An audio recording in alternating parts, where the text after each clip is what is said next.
Introduction to merging of data frame, and this we are going to do using Jupyter Notebook.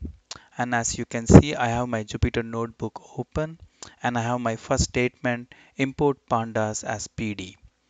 That is, I'm going to use this module pandas, which has a lot of data frame built-in modules, and I'm going to refer that as PD going forward.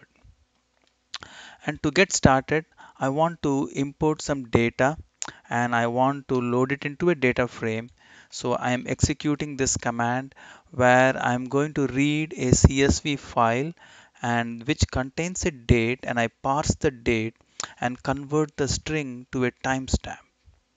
And I save that into a data frame A for Apple, and then I'm setting the date as a index. So going forward, we can refer any rows by the date itself, and which is going to help us a lot down the line.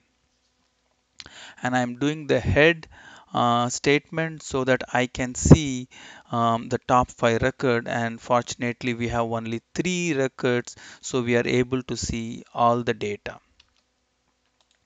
And now let's do few more data frame, and here is one for the Google.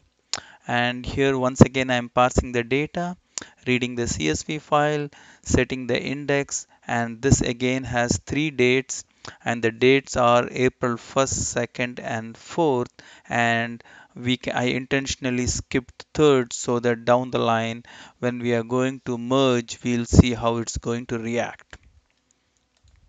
And let's do one more of this for Tesla. And here is the Tesla. I am reading a file and you can see the data, and this time I have only 2 records. Okay, now coming to the most important part, how we are going to merge this data and see how it's going to look. Let me add couple of lines here, and here is my merge. So the merge, if you're familiar with SQL, it's like a inner joint where you have two tables and you can join and take the common record. So in math, we do the data set intersection. So we take the intersection between the two data set, which is for Apple and Google. And if you see, Apple is for first, second, and third, and Google is for first, second, and fourth. So the common point is first and second. Perfect. We see that here, that we see for first and second, we see all the data, and we see the stock, we see the closing price, we see the stock again because it's a different stock, and this. So the way we identify it's a different security is by X and Y. So X is referring to the first one and Y is referring to the second one. But I would say it is not that user friendly to have X and Y. So instead, why don't we have a suffix which is a user friendly suffix? Yes, it's possible to do that. So the way we can have a user-friendly suffix instead of x and y is we pass a parameter called suffix, and for in that we will pass two values because we have two data frame, and I'm going to call it underscore a and underscore g, a for Apple and g for Google, and we are going to use that. And here we have one parameter called how that we didn't have in the previous one. How here we are saying when you're going to merge these two data frames, I want to do a outer join. That means I want to include all the rows possible. So even if there were non-matching record, I want to include that. So this is how it's going to look. We'll have first, second, and third, and also fourth. And the interesting thing is Google has no data for the third, and Apple has no data for the fourth, and it shows NaN for the ones which it doesn't have data. And it's going to show as A for Apple and G for Google, and whenever there is no data, it shows as NaN, not a number. And we added one more parameter, indicator equal to true. This is sometimes very helpful where you can say, I want to know which data frame has data. So that one is shown with indicator.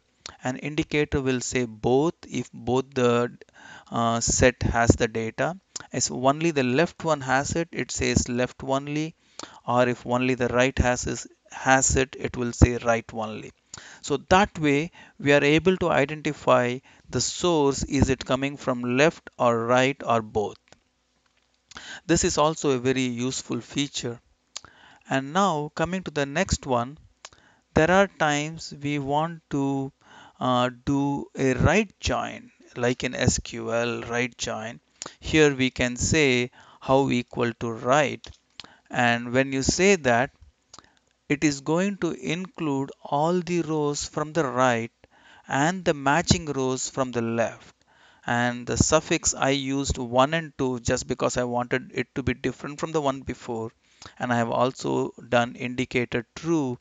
That means it will have only two options, both and right only.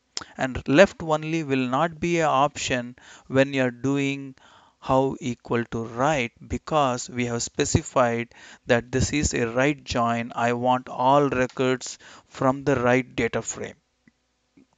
So this is how the previous one is little different from this one. Now let's move on to I think with this I'm pretty much done with all I had to do for this session.